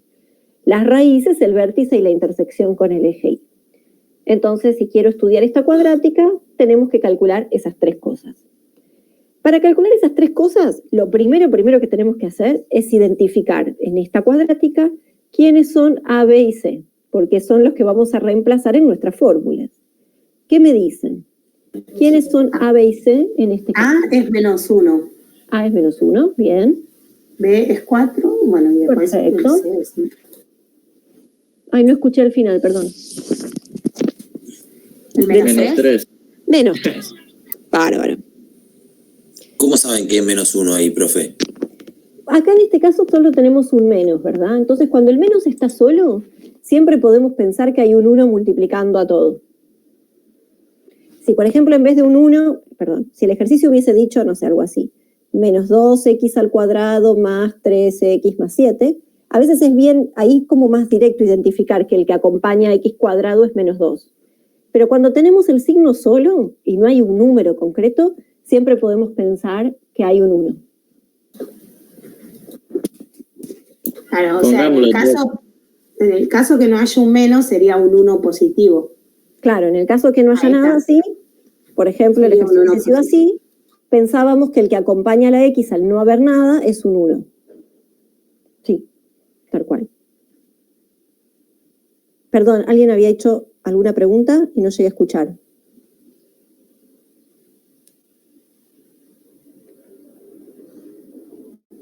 O sea, no sé si la pregunta venía por qué el menos daba un -1 o por qué el -1 y no otra cosa. No, era eso, profe, lo que me contestaste recién. Perfecto. Bien, entonces ya tenemos los datos indispensables, digamos, para empezar a sacar la información a la parábola. Ahora, lo primero que vemos es el signo de A. En este caso, nuestro A es negativo. Entonces eso me dice que nuestra parábola va a tener ramas para arriba o ramas para abajo. Para abajo. Perfecto. Como A es negativo, eso ya nos dice que el gráfico tiene que tener ramas para abajo.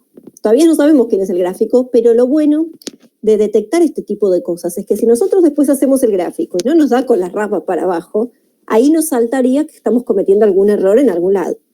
Entonces, este tipo de cosas nos ayudan para después ver si la respuesta que encontramos es coherente. Bien. Entonces, empecemos calculando los puntos clave. Por ejemplo, las raíces. Para las raíces habíamos dicho que teníamos que aplicar esta fórmula. La vuelvo a escribir así la tenemos acá adelante.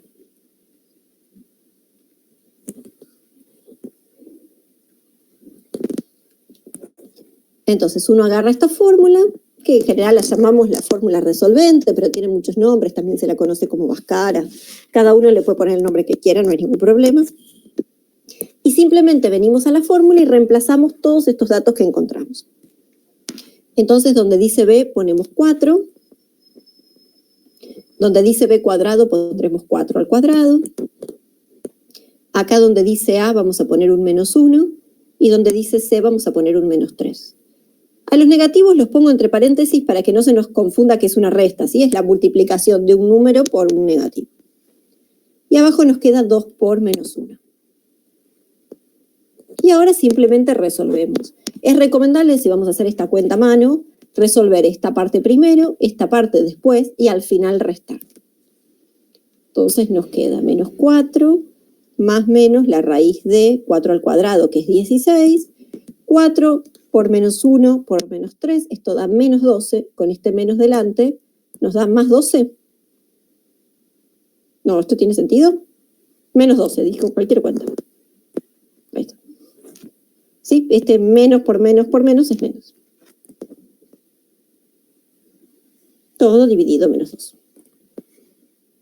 Fíjense si hasta acá se ve de dónde salen todas las cosas.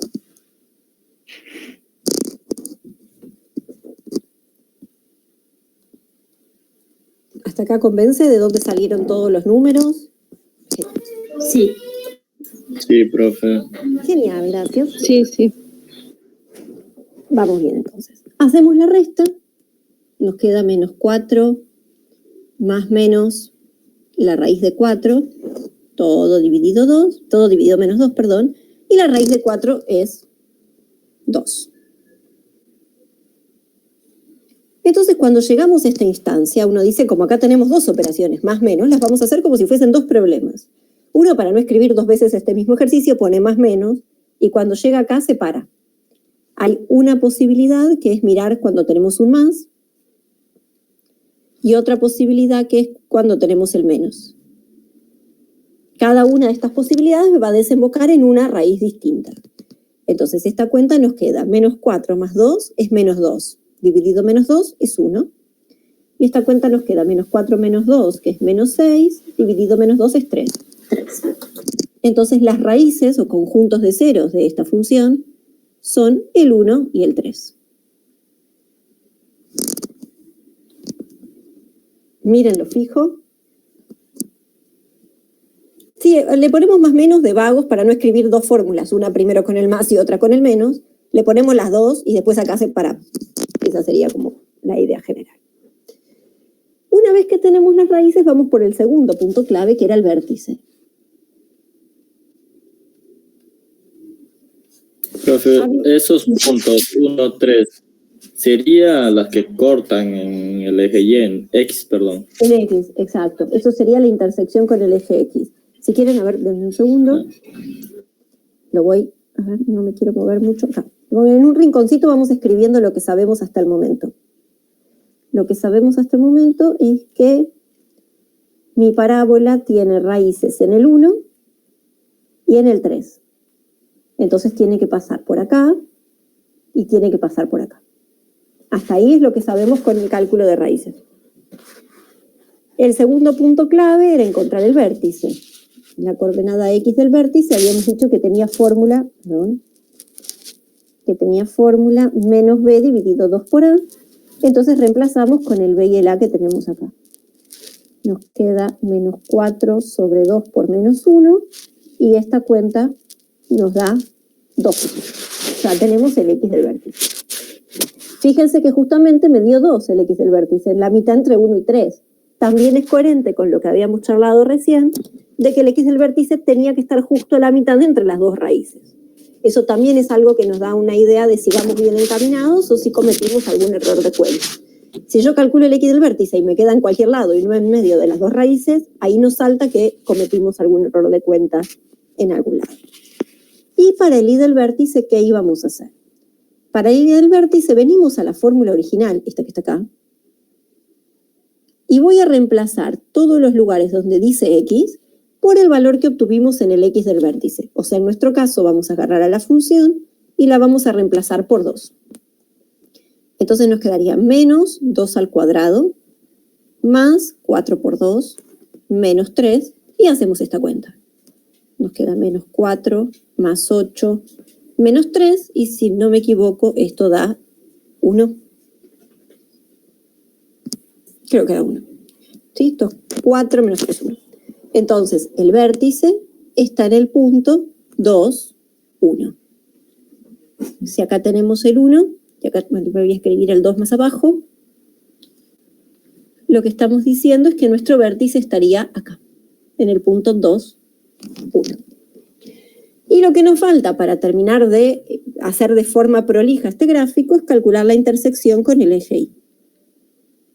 Para la intersección con el eje Y dijimos que era simple, era simplemente mirar el valor de C. En nuestro caso C vale menos 3. Eso nos dice que nuestro gráfico corta el eje Y en menos 3. Me parece que el gráfico me quedó corto en Y. Lo extendemos un poco más. Entonces corta al eje Y en menos 3.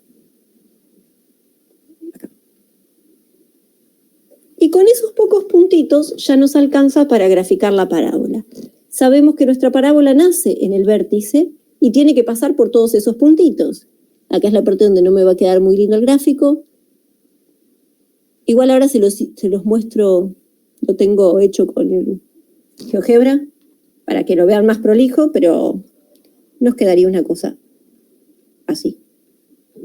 Bueno, con el mouse no me quedó muy prolijo el gráfico, pero nos quedaría la parábola pasando por esos puntos, naciendo del vértice y con las ramitas hacia abajo, que era coherente con lo que nosotros habíamos dicho al principio del ejercicio. Miren, lo fijo hasta acá, a ver si hay alguna duda de dónde salen todas estas cosas. Ahora lo vamos a complicar en 2 segundos un poquito más, así que fíjense si hasta acá más o menos es convincente. Sí, profe. Perfecto. Pero el ejercicio no solo me pedía graficar, sino que me pedía analizar esta función. ¿Qué significa analizar esta función? Significa que quiero extraer más información, toda la información posible sobre esta función. ¿Qué tipo de cosas me podrían pedir sobre una función? Bueno, las cosas típicas que a uno le suelen pedir que calcule sobre una función, en particular sobre una cuadrática, son las siguientes. Las cosas clásicas que nos suelen pedir es hallar, por ejemplo, el dominio de la función, hallar la imagen de la función, hallar los conjuntos C más y C menos. Esto se llaman conjuntos de positividad y de negatividad. Positividad y negatividad. Nos pueden pedir estos conjuntos. Estos tienen varias maneras de escribirse.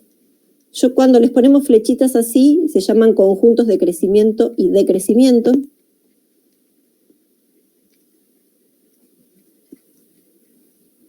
Pero van a ver que dependiendo al profesor, a veces le ponen C flechita para arriba, hay gente que usa I flechita para arriba, hay gente que usa la palabra crecimiento igual, todas esas opciones son válidas mientras entendamos que estamos hablando del conjunto de crecimiento.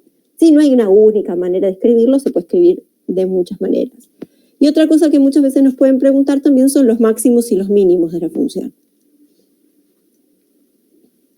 Entonces queremos aprender a extraer toda esta información de una cuadrática.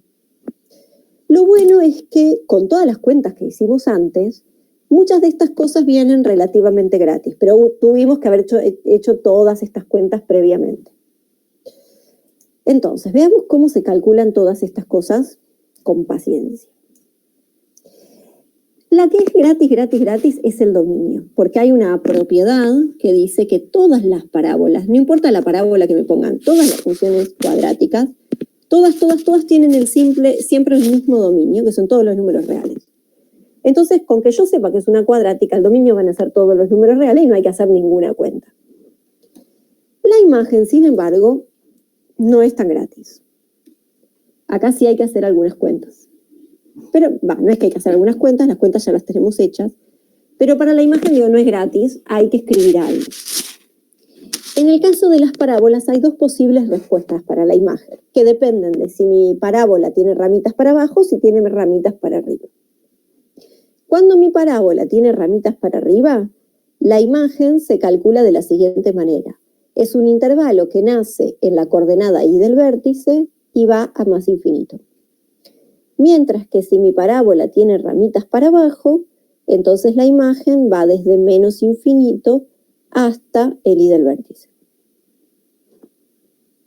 En nuestro caso concreto, como nuestra parábola tenía ramitas hacia abajo, la imagen en nuestro ejercicio, lo voy a escribir en la siguiente hoja para que no me quede tan enchastrado. Me voy a copiar esto y lo escribo en la siguiente hoja para que no quede tan enchastrada esta hoja. Ahora lo escribimos. Fíjense si hasta acá hay alguna duda o si paso a la siguiente hojita. Y hacemos toda esta parte con un poco más de espacio. Profe, ahí en el gráfico que usted hizo, marcó el punto -3. Es como donde sigue, digamos, la parábola. No es un dato que sacó de las cuentas que hicimos recién. Este -3 sale de acá, de la intersección con el eje Y. Ese no lo había visto. Me quedó medio chiquito, sí, ahí. Esa intersección con el eje Y era siempre el término independiente. Este C, que está acá, Claro, siempre que te va a dar la intersección con el eje. Claro, siempre te da la intersección con el eje Y. Claro. Profe, Sí. ¿te puedo hacer una consulta? Sí, Yo un poquito me perdí. ¿De dónde lo sacó eso del vértice? ¿Qué parte? ¿La coordenada X o la coordenada Y? Los dos. Vuelvo un segundo a la parte de las formulitas. Para la coordenada X del vértice tenemos que aplicar esta fórmula. Menos B sobre 2 por A. Sí. Entonces, planteamos la fórmula, menos B sobre 2 por A, esta es la que viene como prefijada de antemano, que la tenemos que saber, y reemplazamos con los datos de este ejercicio. En este caso concreto, nuestro B era 4 y nuestro A era menos 1. Entonces, Sí. con estos datos que están acá, reemplazamos en esta formulita. Hicimos la cuenta y eso nos dio 2. Ok, ahora sí. ¿Hasta ahí convence? Sí. Una vez que tenemos el 2, ese 2 lo reemplazamos acá en la fórmula original y encontramos también el valor de I. Pero todo sale de que esta fórmula viene como prearmada y la tengo que utilizar directamente. Ok, sí, y ahora sí entendí mejor. Sí, porque justo ahí me perdí. Gracias. No hay problema. No, pregunten tranquilos. En este caso, Tamara, claro, nuestra imagen iría como nuestra parábola tiene ramitas para abajo, va desde menos infinito hasta el i del vértice. Pero como mi gráfico es muy feo, yo por las dudas, ya sabiendo que mi gráfico iba a dar horrible, ya me traje el gráfico prearmado para que no sea tan feo, podamos mirar todo desde este gráfico y no tenga que trabajar con el gráfico que hice yo, que era horrible. Te copio lo que estaba en la hojita anterior para que hagamos la listita de estas cosas, pero ya con el gráfico más decente armado, ¿sí? Este es nuestro gráfico, pero bien hecho, no como lo hice yo, que quedó horrible. Marco los puntos que teníamos allá para que quede bien claro. El 3 y el 1 eran nuestras raíces, el 2, 1 era el vértice y el -3 era la ordenada. Sí, pero les dejé acá más prolijito. para no andar escribiendo cosas tan feas, que me quedó muy feo el gráfico. Acá lo tenemos más bonito.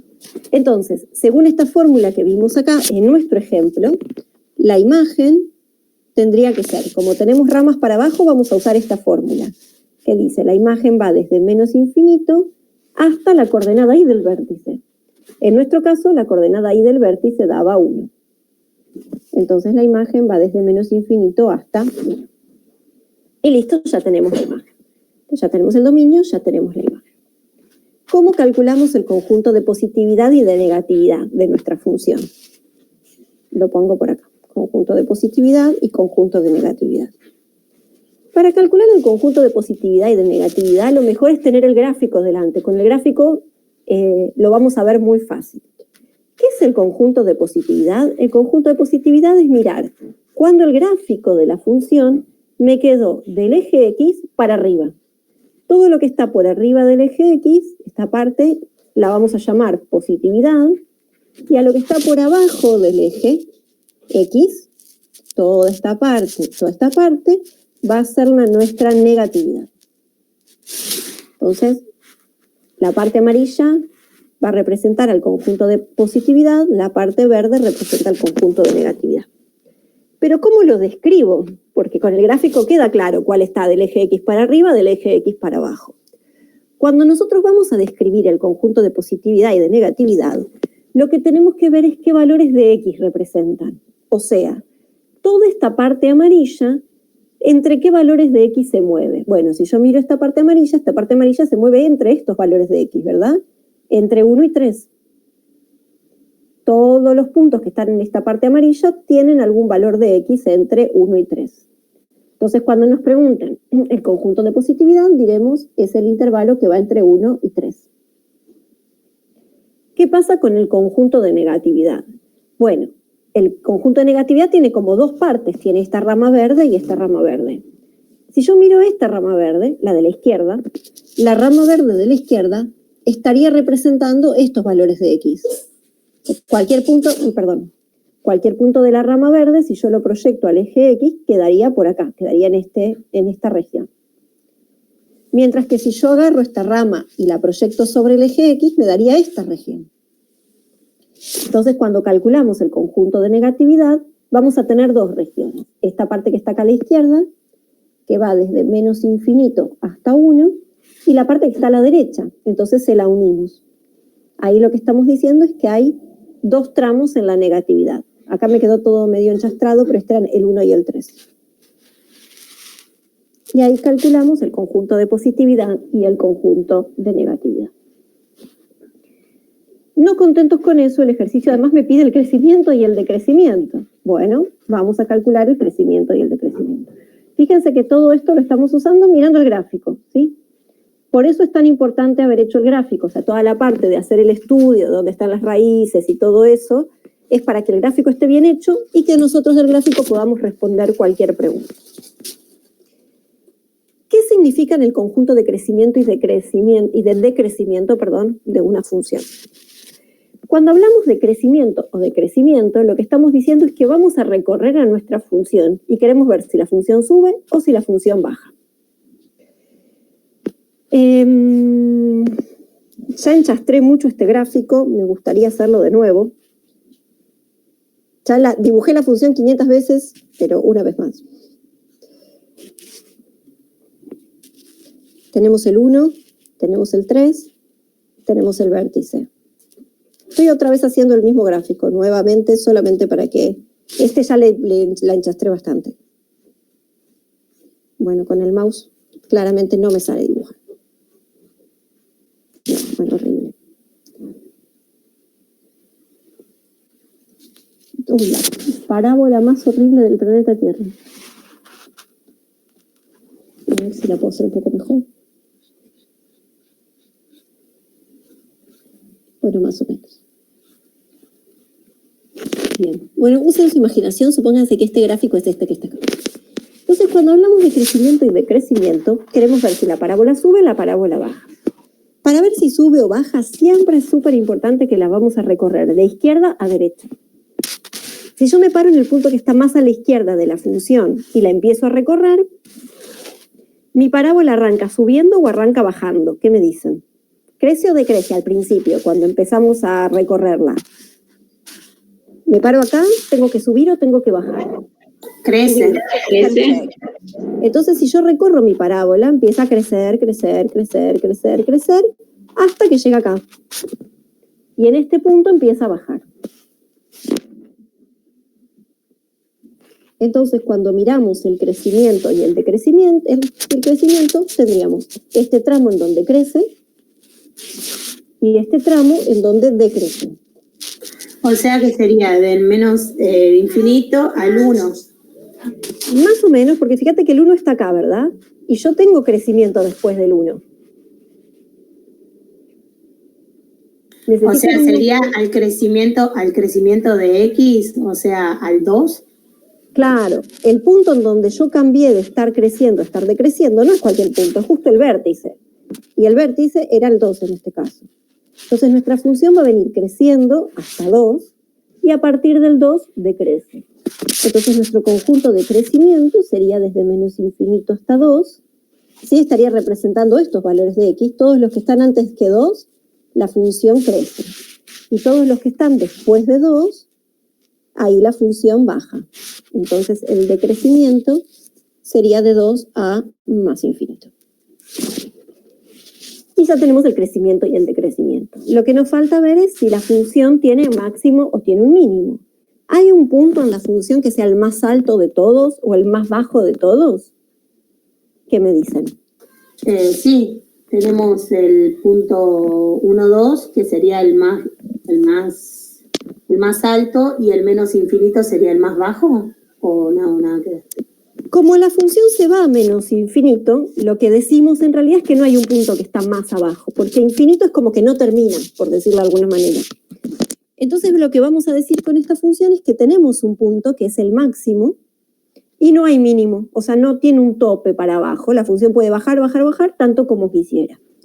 Entonces vamos a decir que nuestra función en este caso tiene un máximo que está en el vértice, o sea, está en el punto 2, 1. Si mi parábola fuese una parábola hacia arriba, sería al revés, tendría un mínimo y no tendría máximo. Y con eso hemos hecho un análisis súper, súper completo de todo lo que me pueden preguntar sobre una función cuadrática. Mírenlo fijo, a ver si hay alguna duda. Y si no, pasamos a otro ejemplito. Pero mírenlo bien, a ver si alguna cosa de estas les hace ruido. Profe, una pregunta. Sí, pregunten. Bueno, adelante, pregunta. ahí en el máximo, profe, usted puso el 2, que sería el punto del vértice más alto, y el 1, ¿por qué? Porque este puntito que está en negro es el más grande de todos, ¿verdad? Claro, o sea, es el 2 de X y el 1 de Y. Claro, es un punto, esto no es un intervalo. Bárbaro.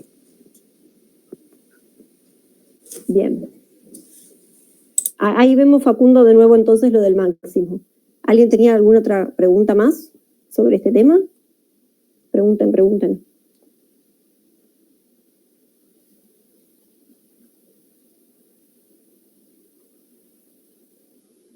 Ok, entonces ampliemos un poco lo del máximo que preguntaba Facundo. La duda es, ¿por qué el 2,1 es el máximo? ¿O qué es un máximo? ¿Qué era lo que te estaba haciendo ruido de lo que dijimos sobre el máximo? Ah, ¿qué es el máximo? Perfecto. Supongamos que tenemos una función cualquiera. Voy a inventar no una cuadrática, porque capaz con la cuadrática es más, y no es tan fácil de identificar. Voy a inventar una función cualquiera. Supongamos que tenemos una cosa así. Nada, una función desconocida, una cualquiera. Entonces, cuando hablamos de máximo o de mínimo, lo que estamos buscando es el punto que sea más alto en la función o el más bajo de la función. Bueno, supongamos, por ejemplo, voy a hacer un ejemplo, no sé, que mi función hace una cosa así. Si me preguntan, por ejemplo, los puntos más altos o más bajos de una función, uno podría decir, bueno, los puntos más altos podrían ser o este que está acá o este que está acá. A este que está acá lo vamos a llamar, esto lo vamos a ver un montón, máximos y mínimos vamos a tener casi una unidad entera para hablar mucho más adelante. O sea, es un tema que después vamos a ampliar mucho. Pero este puntito que está acá sería lo que llamamos un máximo local. Y este que está acá sería otro máximo. Si yo comparo estos dos máximos, claramente este es más grande que este. Entonces este sería el máximo de la función. Miro entre todos los puntos más altos y me quedo con el más alto de todos. A este lo vamos a llamar máximo absoluto. Entre todos los máximos, el más alto de todos. Sí, cuando hablamos de máximo es el punto que esté en altura más arriba de todos los puntos de la función. En este caso, como nuestra función tiene esta formita, el punto más alto sería este, porque no hay ningún otro punto que esté por arriba de ese que está ahí. ¿Sí? Cuando hablamos de máximo y mínimo estamos comparando las alturas de los puntos. Por ejemplo, como esta función después se va para abajo y nunca para de bajar, no tendría un punto mínimo. En el ejemplo que nosotros tenemos, por ejemplo, un posible punto más abajo sería este, pero como después la función lo supera, este no sería un mínimo de la función. Esto es lo que se llama un mínimo local, pero no es el mínimo de la función, porque después la función baja y supera ese punto. Pero cuando hablamos de máximos y mínimos decimos el punto más alto o el punto más bajo. Si mi parábola en vez de tener las ramas hacia abajo hubiese tenido las ramas hacia arriba, hubiese tenido un punto que es el que está más abajo de todo, porque todos los demás están por arriba de ese, entonces este sería el mínimo absoluto de la función. Es el punto que está más abajo de la función. Y ese no tendría máximo, ¿o no, profe? Y esta no tendría máximo, claro. O sea, no, ya entendí. ¿Ahí cerró un poco más, Facundo, o todavía te sigue haciendo ruido? Ahí vamos, perfecto.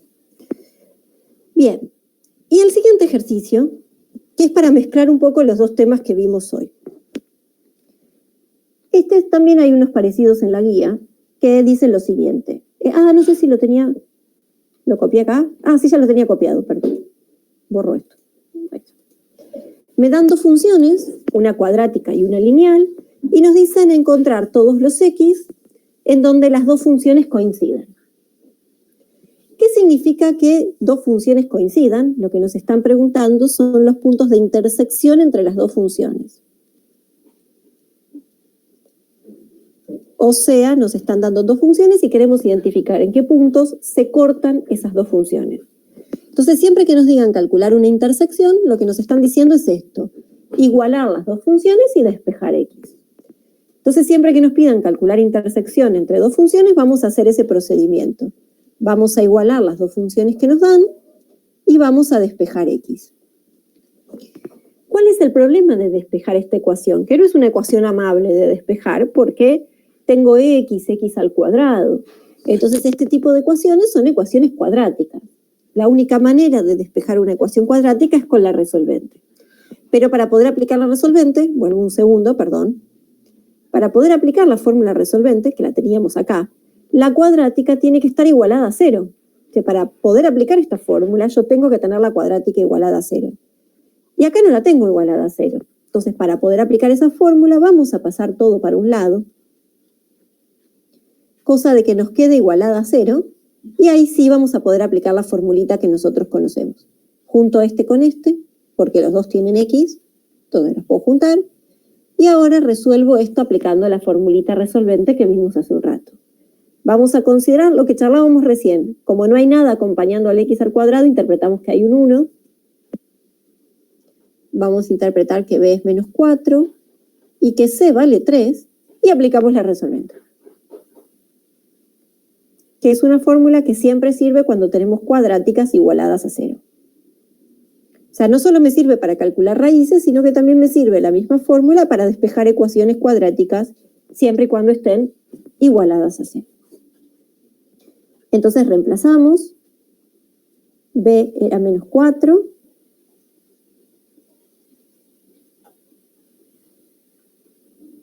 A es 1 y C es 3. Y tenemos que hacer esta cuenta. Esta parte, si quieren, la hacemos medio rápido porque ya estamos como cortos de tiempo, porque es muy parecida a la cuenta anterior. Entonces nos queda 16 menos 12, que es 4 otra vez. y separamos en dos casos, cuando tenemos la versión positiva, cuando tenemos la versión negativa. Esta cuenta nos da 3 y esta cuenta nos da 2. Entonces lo que descubrimos es que, ¿estoy diciendo bien? No, 1, cualquier cosa, eso por hacerlo rápido. 1. Entonces lo que estamos diciendo, como encontramos dos soluciones, es que estas dos funciones se cortan en dos puntos. Entonces, se cortan cuando x vale 3 y cuando x vale 1. Ahora, si yo quisiera identificar exactamente, el ejercicio decía solamente encuentre los x en donde se cortan, entonces la respuesta terminaría acá. Pero supongamos que uno quisiera identificar en un gráfico dónde se cortan, entonces con conocer las coordenadas x no me alcanza, yo necesito las x y necesito las y. Entonces si quiero los puntos en donde se cortan, si busco los puntos completos, también tendría que buscarle las coordenadas y. Eso ya fuera del ejercicio, ¿verdad?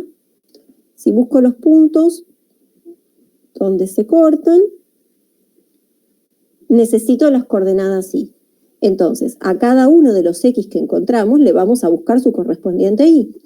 ¿Cómo lo vamos a buscar? Reemplazando en alguna de las funciones que me dan. ¿En cuál puedo reemplazar? La que ustedes quieran. Da lo mismo que reemplacemos en la f o que reemplacemos en la g. Como la g es más fácil, voy a reemplazar en la g. Entonces, si por ejemplo al 3 lo reemplazamos acá, nos queda 2 por 3, 6, menos 3, 3. Y si al 1 lo reemplazamos acá, me queda 2 por 1, 2, menos 3, menos 1. Entonces ahí detectamos que estas dos funciones, si nosotros las graficáramos, se cortan en el punto 3, 3 y se cortan en el punto 1, menos 1. Si me pidieran interpretar geométricamente eso que acabamos de hacer, lo que estaríamos diciendo es lo siguiente. Si yo tengo las dos funciones, una cuadrática y una lineal, detectamos que se cortaban en dos puntos. Este, que es el 3, 3, y se cortan en este otro punto, este, que es el 1 menos 1. ¿Sí? Entonces lo que nosotros encontramos, digamos, a mano, es justamente los puntitos exactos en donde el gráfico de las dos funciones se cruzan entre sí. Eso era para visualizar lo que habíamos encontrado, pero el ejercicio en realidad solo me pedía encontrar las x. Pero le agregamos un poco más para que se entienda a qué estábamos calculando y que no quede así tan en el aire. Pero bueno, mírenlo fijo a ver si hay alguna duda o algo que les haga ruido, porque esta parte la hicimos medio a las corridas. Pregunten, pregunten. ¿El gráfico de ese tiene solo mínimo, puede ser? ¿El gráfico de la F? El que está en la otra página, claro. Claro, ojo que acá hay dos gráficos, ¿verdad? El violetita es el de la F y el tipo grisecito es el de la G. Pero si miramos la F sola, digamos, sí es cierto, tendría un mínimo, casualmente coincidió con la intersección, pero fue casualidad. Y la lineal no tiene ni máximo ni mínimo, ¿no? Porque para arriba crece todo lo que uno quiera, para abajo decrece todo lo que uno quiera, entonces esta no va a tener máximos y mínimos. La cuadrática solo tendría mínimos, en este caso. Exacto. Mírenlo fijo. A ver si hay alguna duda.